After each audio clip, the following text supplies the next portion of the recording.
আজকে দেখেছেন আমাদের দেশের প্রাইম মিনিস্টার সেই দেশের সরকার প্রধান এবং বিরোধী দল প্রধানদের সাথে যেইভাবে আলিঙ্গন করছে, মনে হয় যেন তার আপন লোককে তারা খুঁজে পেয়েছে। ইসরায়েল যেরকম শত্রু, ভারতও আমাদের শত্রু। ইসরায়েলের পণ্যকে যেরকম বয়কট করব, ভারতের পণ্যকে বয়কট করতে হবে। কারণ এই ইসরায়েলকে সাপোর্ট করেছে ভারত, স্পষ্ট সাপোর্ট করেছে এই ভারত, ইসরায়েলের পক্ষে ভোট দিয়েছে এই ভারত। কাজে ইসরায়েল যেরকম আমাদের শত্রু, ভারত আমাদের শত্রু। ইসরায়েল আমাদের দেশ দখল করতে যত কঠিন হবে, কিন্তু ভারতের আমার দেশ দখল করতে তত সহজ হবে। কাজে ইসরায়েল আমাদের শত্রু, ওই মোদির গোষ্ঠী আমাদের শত্রু। ইসরায়েলের পণ্য বয়কট করব, ভারতের পণ্য বয়কট করব। সতর্ক থাকতে হবে। ও আধ্যাত্মিক রাহবার ইসলামী আন্দোলন বাংলাদেশের কেন্দ্রীয় সিনিয়র নায়েবে আমিরুল মুজাহিদিন, কারা নির্যাতিত মজলুম জননেতা হযরত মাওলানা শামসুল হক ফরিদপুরি সালাহ সাহেব হুজুরের প্রতিবিম্ব এবং প্রতিচ্ছবি আগামী দিনের ইসলামী বিপ্লবের রাহবার শাইখুল হাদিস মুফতি ফয়জুল করিম কাসেমি শাইখে চরমনায়।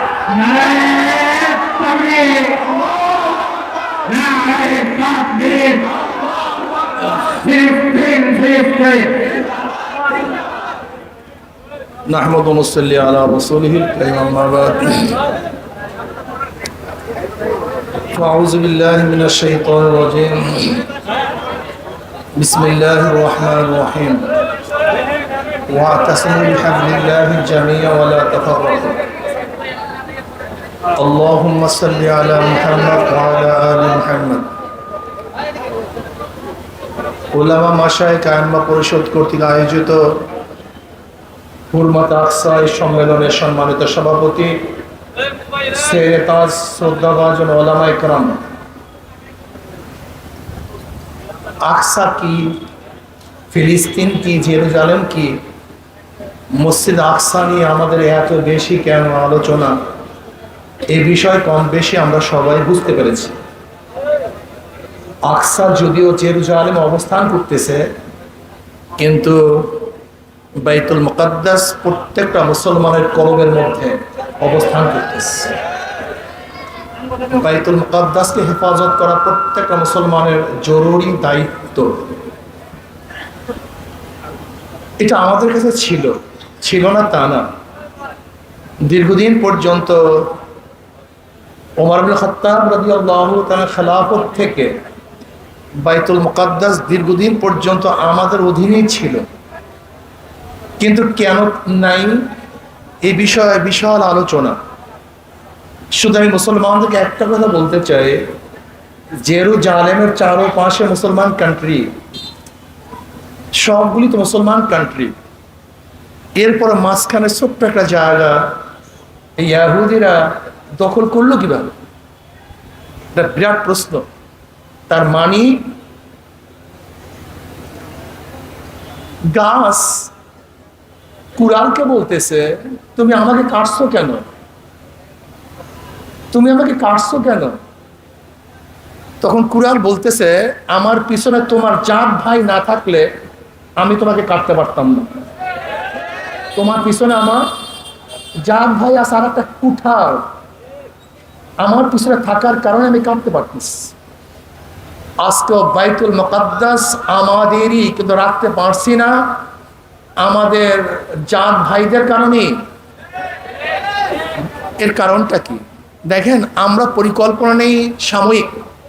এই যে আমরা মুসলমান আছি না, আমাদের পরিকল্পনা কি? আজকে কি করব, কালকে কি করবো, ব্যাস শেষ। জোয়ার আসছে তো সব দুনিয়া ভাসায় ফেলায়, ভাটা লাগছে তো সব শুকায় ফেলায়। কিন্তু ইহুদিরা প্রত্যেকটা কাজের টার্গেট নেয় 200 বছর। কত বছর? খ্রিস্টানরা প্রত্যেকটা কাজের টার্গেট নেয় কমপক্ষে 100 বছর। 200 বছর পরে এই বীজ কি হবে, গাছ কতদূর হবে, কত স্পেসে ছায়া দিবে এবং কি উপকার করবে, কি ক্ষতি করবে, বীজ রোপণ করার সময় তারা চিন্তা করে। আর আমাদের চিন্তা কি? আমাদের চিন্তা আজকে কি করলাম, কালকে কি করলাম। দেখেন, ইহুদিরা প্রথম সৌদি আরবকে কন্ট্রোল করছে। ইহুদিরা, এই যে আমাদের আহমদ খালেদ সাহেব দামাত বরকাতুম বলেছেন যে তুরস্কের তারিফে, প্রশংসা আমরা পঞ্চমুখ, সেই তুরস্কের সাথে সবচেয়ে বেশি ব্যবসা তারা করে। মিশর এত বড় দেশ, অথচ সেই মিশর তো ইসরায়েলের একের পাশে, সেই বর্ডার। মিশর ইচ্ছা করলে তো ইসরায়েলকে উড়িয়ে দিতে পারে, কিন্তু পারছে না কেন? কারণ কোথায়? আজকে চারদিক মুসলমান কান্ট্রি।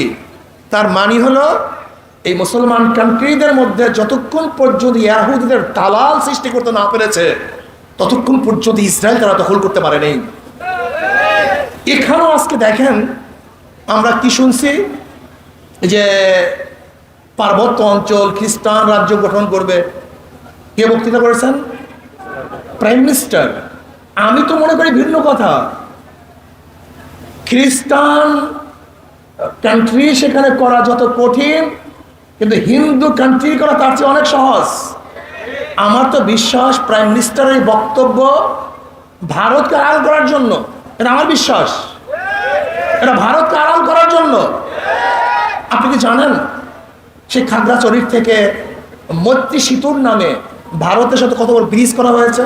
আপনারা জানেন? বিশাল ব্রিজ করা হয়েছে, 4 লেনের রাস্তা করা হচ্ছে।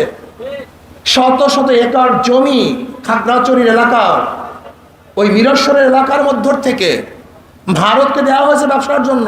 আপনি কি জানেন? আপনি কি জানেন আমাদের বাংলাদেশের উপর থেকে কতগুলি করিডোর দেওয়া হয়েছে? আপনি কি জানেন এখন ভারতে ট্রেন লাইনে কি ব্যবস্থা করা হচ্ছে?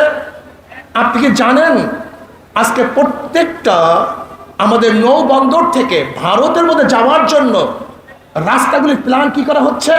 আপনি কি জানেন আজকে ভারতের কি পরিমাণের লোক আমাদের দেশে চাকরি করছে? আজকে ইসরায়েলি পণ্য বয়কট করার জন্য স্লোগান করছি, কোককে বর্জন করো, কিন্তু ভারতের পণ্য কে বর্জন করবে? এই স্লোগান কেন উঠছে না? আজকে ভারত আমাদের দেশের সমস্ত রাজনীতি, অর্থনীতি, আমাদের দেশের স্বাধীনতা, এই ভূখণ্ডকে গ্রাস করার চক্রান্ত করতেছে। আজকে দেখেছেন আমাদের দেশের প্রাইম মিনিস্টার সেই দেশের সরকার প্রধান এবং বিরোধী দল প্রধানদের সাথে যেইভাবে আলিঙ্গন করছে, মনে হয় যেন তার আপন লোককে তারা খুঁজে পেয়েছে। ইসরায়েল যেরকম শত্রু, ভারতও আমাদের শত্রু। ইসরায়েলের পণ্যকে যেরকম বয়কট করব, ভারতের পণ্যকে বয়কট করতে হবে। কারণ এই ইসরায়েলকে সাপোর্ট করেছে ভারত, স্পষ্ট সাপোর্ট করেছে এই ভারত। ইসরায়েলের পক্ষে ভোট দিয়েছে এই ভারত। কাজে ইসরায়েল যেরকম আমাদের শত্রু, ভারত আমাদের শত্রু। ইসরায়েল আমাদের দেশ দখল করতে যত কঠিন হবে, কিন্তু ভারতের আমার দেশ দখল করতে তত সহজ হবে। কাজে ইসরায়েল আমাদের শত্রু, ওই মুদির গোষ্ঠী আমাদের শত্রু। ইসরায়েলের পণ্য বয়কট করব, ভারতের পণ্য বয়কট করব। সতর্ক থাকতে হবে। এই ভূখণ্ড নিয়ে যে ষড়যন্ত্র চলতেছে, অনেক ষড়যন্ত্র যা চিন্তা করতে পারবেন না। আজকে শিক্ষার মধ্যে ইসরায়েলের কথা নেই, কিন্তু সেখানে হাজারো ভারতের নাট্যকারদের কথা, হাজারো হিন্দু মুন্সিদের কথা, হাজারো ড্যান্স গানের কথা সেখানে নিয়ে আসা হয়েছে। আপনি কি দেখেছেন আজকে বাংলাদেশের ইতিহাসের মধ্যে স্বাধীনতা যুদ্ধের সবচেয়ে বড় সাহায্যকারী হিসাবে ইন্দিরা গান্ধীর ছবিকে শেখ সাহেবের ছবির চেয়েও বড় আকারে ছাপানো হয়েছে? আপনি কি ভেবেছেন আমরা স্বাধীনতার সময় স্বাধীনতা দিবস পালন করি, আর ওই দিন ভারতও স্বাধীনতা দিবস পালন করে তারা এই বাংলাদেশকে স্বাধীন করেছে? আপনি কি জানেন আজকে গোটা মিডিয়া, এটা সম্পূর্ণ মোদির, গোটা মিডিয়া চালানো হচ্ছে ভারতের মাধ্যমে। আজকে বুদ্ধিজীবী নামে ওই সমস্ত কুলাঙ্গাররা ভারতের সৃষ্টি। আজকে দেখবে সাম্প্রদায়িকের নামে আমাদেরকে গালাগালি করে, কিন্তু হাজারো মুসলমানকে হত্যা করছে ভারত। একদিনও মিডিয়া কোনো কাভারেজ দেয় না, কথা বলে না। কয়েকদিন আগে ফরিদপুরে আমাদের মুসলমান সন্তানদেরকে নির্বিচারে হত্যা করা হয়েছে, কিন্তু সেখানে হিউম্যান রাইটস সেখানে মানবাধিকার কোন সংস্থা বক্তব্য দেয় না, দিতে পারে না।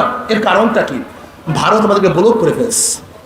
কাজী হুরমাতে আকসা যেরকম আমাদের বাংলাদেশও আমাদের, হুরমাতে আকসার যারা শত্রু আমাদেরও তারা শত্রু, ঠিক বাংলাদেশের যারা শত্রু তারা আমাদের শত্রু। কাজে ঐক্যবদ্ধ হন, ঐক্যবদ্ধ হন।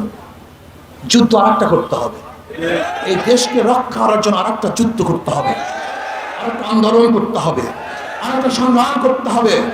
সেই আন্দোলন করতে গিয়ে যদি আমাদের কাদা রক্ত রাস্তার মধ্যে ঢেলে দিতে হয়, আমরা ঢেলে দেবো ইনশাআল্লাহ। যদি আমাদের জীবনকে বিসর্জন দিতে হয়, আমরা জীবনকে বিসর্জন দেব ইনশাআল্লাহ। যদি যুদ্ধ করতে হয়, একটা যুদ্ধ করবো। বাংলাদেশের একটা যুদ্ধ হবে, বিপ্লব হবে, সংগ্রাম হবে, মুসলমানের শত্রুতা পালাতে বাধ্য হবে ইনশাআল্লাহ। হুঁশিয়ার থাকতে হবে। আজকে বাংলাদেশ সরকার ফিলিস্তিনের পক্ষে কথা বলেন, ইসরায়েলের বিপক্ষে। আমি সরকারকে অনুরোধ করব, আপনি ইসরায়েলের সমস্ত পণ্য সরকারিভাবে বয়কট করুন, বন্ধ করে দেন। শুধু কি তাই? আমি সরকারকে বলবো, আপনি সৈন্য প্রেরণ করেন। ইসরায়েলের বিপক্ষে যারা সশস্ত্র যুদ্ধ করতে চায়, আমাদের বাংলাদেশের সেনাপতিদেরকে সেখানে প্রেরণ করুন। আপনি লিস্টি করুন ইসরায়েলের বিরুদ্ধে কে কে যুদ্ধে অংশগ্রহণ করতে চায়, আপনি লিস্টি করুন। আপনার নেতৃত্বে লিস্ট করা হোক। ইনশাআল্লাহ এই বাংলাদেশের হাজারো আকসার প্রেমিকরা, ইসরায়েলের দুশ্মনরা ইনশাআল্লাহ সেই যুদ্ধের সরাসরি উপস্থিত হয়ে ওদের প্রতি লড়াই করে, উৎখাত করে ইনশাআল্লাহ। যদি আপনি ইসরায়েলের বিপক্ষেই থাকেন, এই কাজগুলি করুন, আপনি সৈন্য প্রেরণ করুন।